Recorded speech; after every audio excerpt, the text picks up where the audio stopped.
Welcome to Tenor Tech, where I solve the problems you didn't even know you had. You start by opening the image in your chosen editor and duplicating the background layer so you never lose the original. Next, crop or zoom to the number area. This helps you see edges clearly.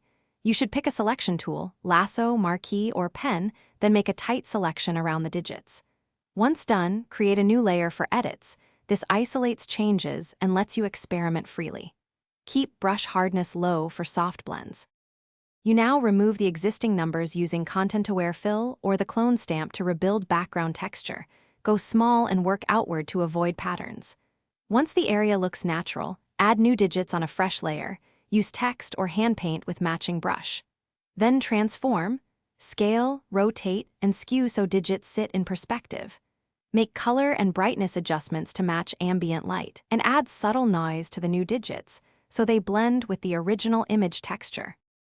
You finish by merging visible layers into a flat copy while keeping the editable file saved separately. Then refine edges with a soft eraser, small Gaussian blur, and dodge or burn tools to match highlights and shadows.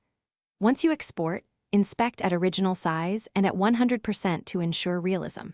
If something looks off, color, sharpness, or repeating patterns, go back to your editable file, isolate the problem area, and tweak color balance, noise level, or cloning until it looks natural.